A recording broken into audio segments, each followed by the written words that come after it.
Hi everyone, welcome back to the Bong academy YouTube channel. আমি তোমাদের সৌমেন দা। তো বন্ধুরা, ডব্লিউবিপি ওবিসি কেসের যে হেয়ারিং সেটা আগামী সপ্তাহে হতে চলেছে। তোমরা বিভিন্ন জায়গায় আর্টিকেলে দেখতে পাচ্ছ যে আগামী সপ্তাহে ডব্লিউবিপি ওবিসি কেসের হেয়ারিং হতে চলেছে। তাহলে কি ওবিসি কেসের শুনানি এগিয়ে এলো? আগামী সপ্তাহে কি ওবিসি কেসের হেয়ারিং হতে চলেছে? সমস্তটাই আজকের এই ভিডিওতে তোমাদের সামনে খোলাসা করতে চলেছি। পুরো ভিডিওটা দেখো, বিভিন্ন জায়গায় আর্টিকেল প্রকাশিত হয়েছে, তোমরা অনেকেই সেটাকে আমাকে সেন্ড করেছো, ঠিক আছে? তো পুরো ভিডিওটা দেখার চেষ্টা করবে, সমস্তটাই খুলে বলছি তোমাদেরকে কী হচ্ছে না হচ্ছে ইন ডিটেলস। চ্যানেলে নতুন হলে অবশ্যই চ্যানেলটাকে সাবস্ক্রাইব করে পাশে থাকা বেল আইকনটাকে প্রেস করে দেবে। যখনই আমি নতুন ভিডিও আপলোড করব তার নোটিফিকেশন সর্বপ্রথম পেতে অতি অবশ্যই চ্যানেলটাকে সাবস্ক্রাইব করে দেবে। বিভিন্ন জায়গায় আর্টিকেলটি প্রকাশিত হয়েছে, এখানে তোমরা দেখতে পাচ্ছ ওবিসি আগামী সপ্তাহে শুনানি, অর্থাৎ আগামী সপ্তাহে শুনানির কথা বলা হয়েছে, ঠিক আছে? এটা গতকালকের আর্টিকেল। ওবিসির যে মামলা সুপ্রিম কোর্টে চলছে তার পরিপ্রেক্ষিতে নতুন করে সমীক্ষা শুরু করছে রাজ্য। তোমরা প্রত্যেকে জানো রাজ্য সরকার 3 মাসের সময় নিয়েছিল। আমরা প্রত্যেকে জানি যে রাজ্য সরকার 3 মাসের সময় নিয়েছে যে তোমার সমীক্ষা করার জন্য, নতুন করে ওবিসির সমীক্ষা করার জন্য সময় নিয়েছে। তাহলে এর আগে কি করে ওবিসির হিয়ারিং হয় সেটা তোমাদেরকে বলছি। তো নতুন করে সময় নিয়েছে, সব জনজাতির ভিত্তিতে সমীক্ষা করতে হবে, ঠিক আছে? সমস্ত যারা ওবিসি ক্যাডার রয়েছে, ওবিসি সার্টিফিকেট যাদের রয়েছে তাদের সমস্ত জনজাতির ভিত্তিতে কিন্তু সমীক্ষা করা উচিত। মাত্র 113টি জনজাতির উপর কেন সমীক্ষা করা হবে? রাজ্য সরকার কি করছে? রাজ্য সরকার শুধুমাত্র 113টা যে জনজাতি রয়েছে তাদের উপরেই কিন্তু সমীক্ষা করছে, আর বাদবাকি জনজাতির উপর কোনো সমীক্ষা করছে না। এই নিয়ে কিন্তু প্রশ্ন উঠছে, ঠিক আছে?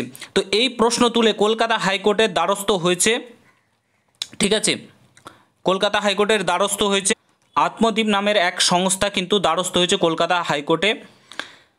প্রথম পয়লা বৈশাখে পর এই মামলার শুনানি হতে পারে বলে জানা গিয়েছে। অর্থাৎ পয়লা বৈশাখের পর এই মামলার কিন্তু আরেকটা নতুন করে মামলা শুরু হয়ে গেছে, যে 113টা তোমার জনজাতির কেন সমীক্ষা করা হবে, করলে সমস্ত প্রত্যেকেরই যারা ওবিসি ক্যাডার রয়েছে তাদের প্রত্যেকেরই শুনানি এই তোমার সমীক্ষা করা উচিত।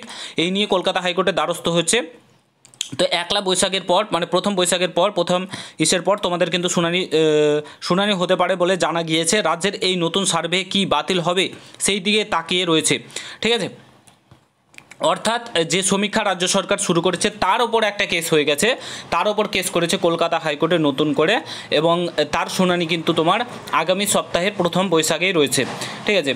তো মানে বর্তমানে যে কি হচ্ছে আমাদের রাজ্যটা আজকে কোথায় গিয়ে দাঁড়িয়েছে, এত মানে কি আর বলবো, চারিদিকে এত কেস কেসান্তর, সব কিছুতেই কেস কেসান্তর হচ্ছে, সমস্ত কিছু একদম আটকে রয়েছে, মানে কোনো কিছুই ঠিকঠাকভাবে হচ্ছে না, জঘন্য হয়ে গেছে, জঘন্য। এই রাজ্য সরকার সমস্ত কিছু শেষ করে দিল।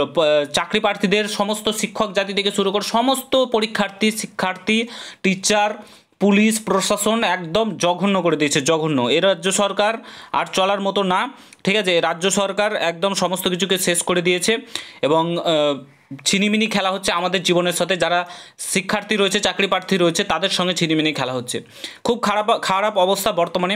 কলকাতা হাইকোর্টে আবার কেস হয়েছে প্রথম বৈশাখের পরেই, কিন্তু তোমাদের পয়লা বৈশাখের পরেই কিন্তু তোমাদের এটার যে হেয়ারিং সেটা কিন্তু হতে চলেছে। তো আশা করি বুঝতে পারছো। ভিডিওটা ভালো লাগে। তোমাদের যে মেন হেয়ারিং সেটা কিন্তু এটা না, বলে রাখি, মেন হিয়ারিং তোমাদের 3 মাস পরেই হবে, জুলাই মাসে। এটা কিন্তু মেন হিয়ারিং না, তোমাদের এটা কলকাতা হাইকোর্টে কেস করা হয়েছে। আশা করি বুঝতে পেরেছো। যদি ভিডিওটা ভালো লাগে প্রত্যেকের সঙ্গে শেয়ার করে, চ্যানেলে নতুন হলে অবশ্যই সাবস্ক্রাইব করে দিও। দেখা হচ্ছে নতুন ভিডিওর সঙ্গে। ভালো থেকো, সুস্থ থেকো, গুড বাই, জয় হিন্দ, বন্দে মাতরম।